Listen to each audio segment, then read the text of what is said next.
general coherence of the story. It is the horror of the heights.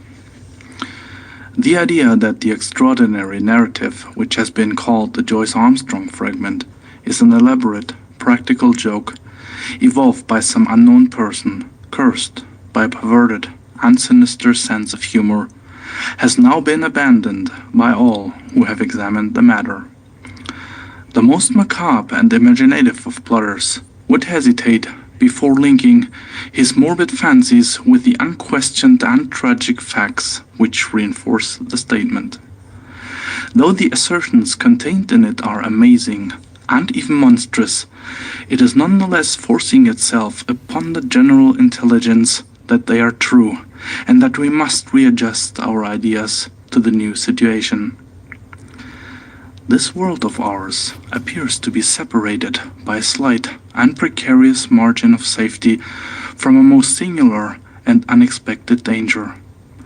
I will endeavor in this narrative, which reproduces the original document in its necessarily somewhat fragmentary form, to lay before the reader the whole of the facts up to date, prefacing my statement by saying that, if there be any who doubt the narrative of Joyce Armstrong, there can be no question at all as to the facts concerning Lieutenant Myrtle, R.N., and Mr. Hay Connor, who undoubtedly met their end in the manner described. The Joyce Armstrong fragment was found in the field which is called Lower Haycock, lying 1 mile to the westward of the village of Withyham, upon the Kent and Sussex border.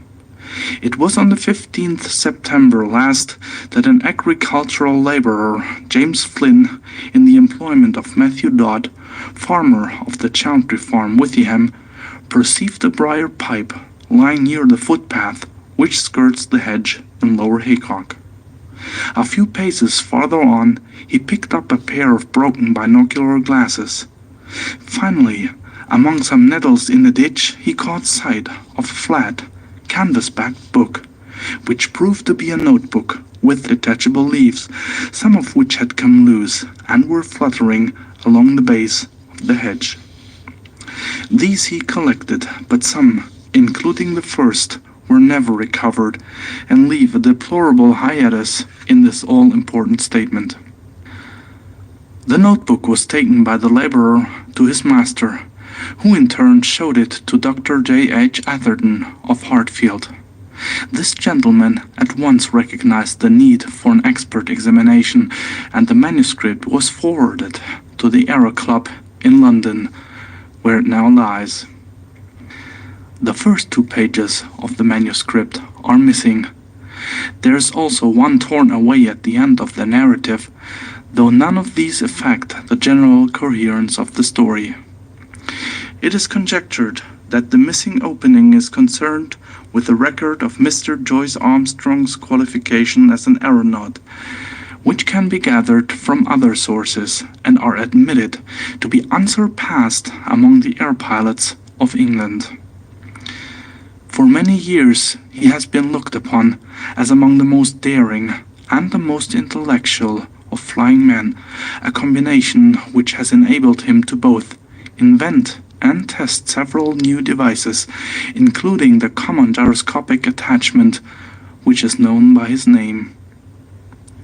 The main body of the manuscript is written neatly in ink, but the last few lines are in pencil and are so ragged as to be hardly legible, exactly, in fact, as they might be expected to appear if they were scribbled off hurriedly from the seat of a moving aeroplane. There are, it may be added, several stains, both on the last page and on the outside cover, which have been pronounced by the Home Office experts to be blood, probably human and certainly mammalian. The fact that something closely resembling the organism of malaria was discovered in this blood, and that Joyce Armstrong is known to have suffered from intermittent fever, is a remarkable example of the new weapons which modern science has placed in the hands of our detectives. And now a word as to the personality of the author of this epoch-making statement. Joyce Armstrong, according to the few friends who really knew something of the man, was a poet and a dreamer, as well as a mechanic and an inventor. He was a man of considerable wealth, much of which he had spent in the pursuit of his aeronautical hobby. He had 4 private aeroplanes in his hangars near Devizes, and is said to have made no fewer than 170 ascents in the course of last year.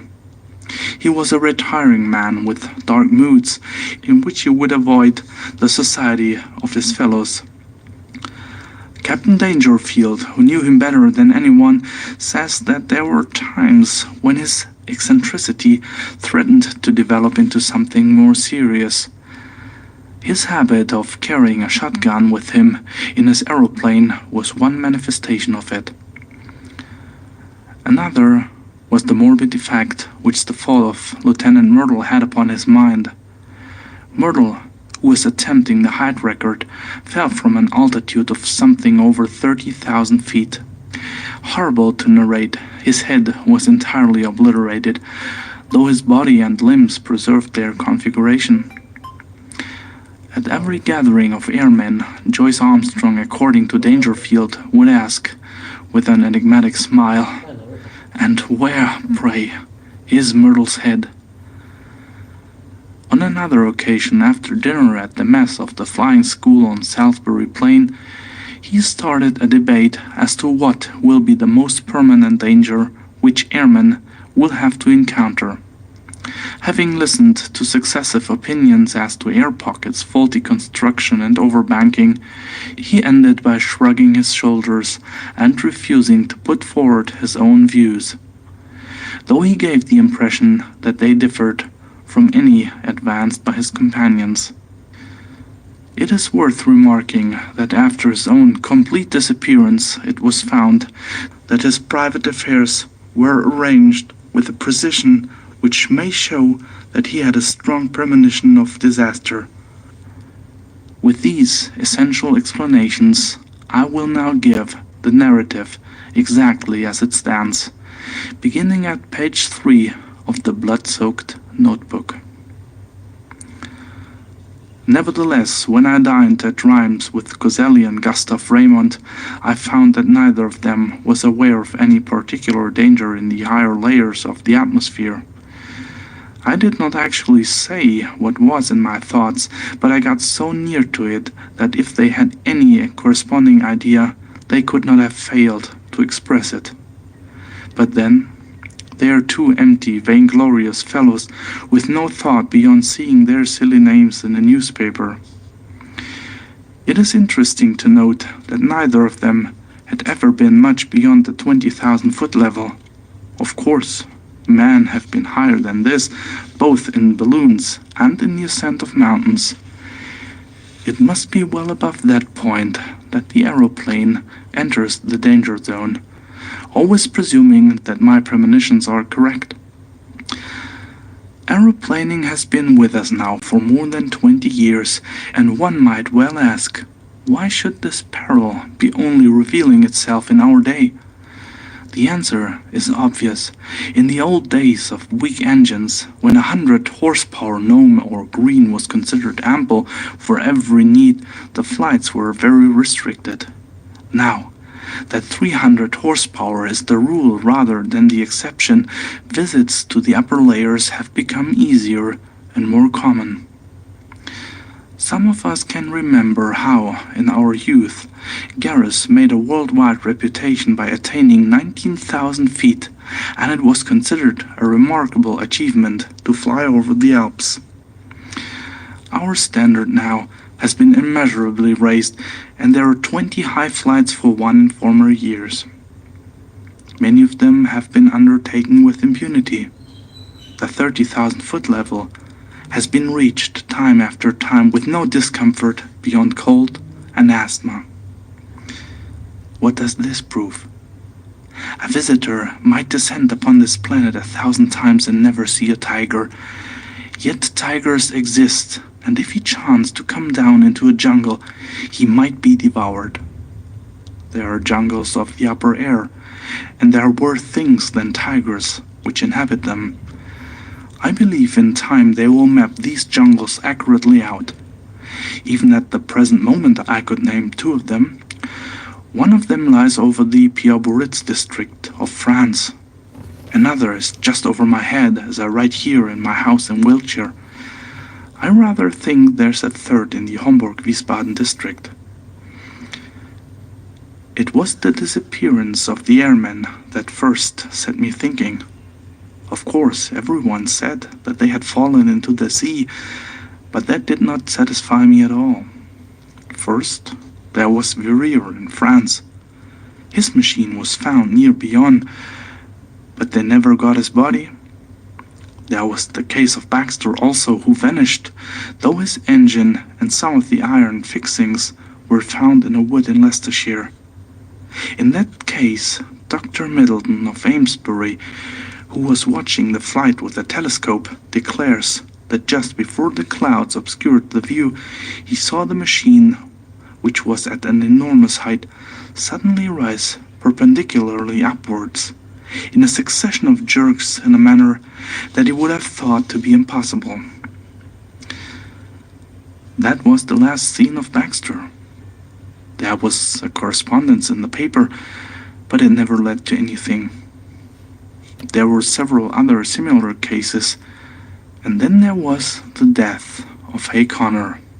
What a cackle there was about, an unsolved mystery of the air, and what columns in the halfpenny papers, and yet how little was ever done to get to the bottom of the business. He came down in a tremendous volplane from an unknown height. He never got off his machine and died in his pilot's seat. Died of what? Heart disease, said the doctors. Rubbish. Hay Connor's heart was as sound as mine is. What did Venables say? Venables was the only man who was at his side when he died. He said that he was shivering and looked like a man who had been badly scared. Died of fright, said Venables, but could not imagine what he was frightened about. Only said one word to Venables, which sounded like monstrous. They could make nothing of that at the inquest, but I could make something of it. Monsters. That was the last word of poor Harry Hay Connor, and he did die of fright, just as Venables thought. And then there was Myrtle's head. Do you really believe, does anybody really believe, that a man's head could be driven clean into his body by the force of a fall? Well, perhaps it may be possible, but I for one have never believed that it was so with Myrtle. And the grease upon his clothes, all slimy with grease, said somebody at the inquest. Queer that nobody got thinking after that. I did, but then I had been thinking for a good long time. I've made 3 ascents how Dangerfield used to chaff me about my shotgun, but I've never been high enough. Now, with this new, light Paul Veroner machine and its 175 Robur, I should easily touch the 30,000 tomorrow. I'll have a shot at the record. Maybe I shall have a shot at something else as well. Of course, it's dangerous. If a fellow wants to avoid danger, he had at best keep out of flying altogether and subside finally into flannel slippers and a dressing gown. But I'll visit the air jungle tomorrow, and if there's anything there, I shall know it. If I return, I'll find myself a bit of a celebrity. If I don't, this notebook may explain what I'm trying to do, and how I lost my life in doing it. But no drivel about accidents or mysteries, if you please. I chose my Paul Veroner monoplane for the job. There's nothing like a monoplane when real work is to be done. Beaumont found that out in the very early days. For one thing, it doesn't mind damp, and the weather looks as if we should be in the clouds all the time. It's a bonny little model and answers my hand like a tender-mouthed horse, The engine is a 10-cylinder rotary rover working up to 175. It has all the modern improvements: enclosed fuselage, high-curved landing skids, brakes, gyroscopic steadiers, and 3 speeds worked by an alteration of the angle of the planes upon the Venetian blind principle. I took a shotgun with me and a dozen cartridges filled with buckshot. You should have seen the face of Perkins, my old mechanic, when I directed him to put them in. I was dressed like an Arctic explorer, with 2 jerseys under my overalls, thick socks inside my padded boots, a storm cap with flaps, and my talk goggles. It was stifling outside the hangars, but I was going for the summit of the Himalayas, and I had to dress for the part. Perkins knew there was something on and implored me to take him with me. Perhaps I should, if I were using the biplane, but a monoplane is a one-man show, if you want to get the last foot of life out of it. Of course, I took an oxygen bag. The man who goes for the altitude record without one will either be frozen or smothered, or both. I had a good look at the planes, the rudder bar, and the elevating lever before I got in. Everything was in order so far as I could see. Then I switched on my engine and found that she was running sweetly. When they let her go, she rose almost at once upon the lowest speed. I circled my home field once or twice just to warm her up, and then, with a wave to Perkins and the others, I flattened out my planes and put her on her highest. She skimmed like a swallow downwind for 8 or 10 miles until I turned her nose up a little, and she began to climb in a great spiral for the cloud bank above me. It's all important to rise slowly and adapt yourself to the pressure as you go. It was a close, warm day for an English September, and there was the hush and heaviness of impending rain. Now and then there came sudden puffs of wind from the west, one of them so gusty and unexpected that it caught me napping and turned me half round for an instant. I remember the time when gusts and whirls and air pockets used to be things of danger, before we learned to put an overmastering power into our engines. Just as I reached the cloud banks, with the altimeter marking 3,000, down came the rain. My word, how it poured! It drummed upon my wings and lashed against my face, blurring my glasses so that I could hardly see. I got down onto a low speed, for it was painful to travel against it. As I got higher, it became hail, and I had to turn tail to it. One of my cylinders was out of action, a dirty plug, I should imagine, but still I was rising steadily, with plenty of power. After a bit, the trouble passed, whatever it was, and I heard the full, deep-throated purr, the 10 singing as one. That's where the beauty of our modern silencers comes in. We can at last control our engines by ear. How they squeal and squeak and sob when they are in trouble. All those cries for help were wasted in the old days, when every sound was swallowed up by the monstrous racket of the machine. If only the early aviators could come back to see the beauty and perfection of the mechanism which have been bought at the costs of their lives. About 9:30, I was nearing the clouds. Down below me, all blurred and shadowed with rain, lay the vast expanse of Salisbury Plain. Half a dozen flying machines were doing hack work at the 1,000-foot level, looking like little black swallows against the green background. I dare say they were wondering what I was doing up in Cloudland. Suddenly a grey curtain drew across beneath me, and the wet folds of vapors were swirling round my face. It was clammily cold and miserable, but I was above the hailstorm, and that was something gained. The cloud was as dark and thick as a London fog, and my anxiety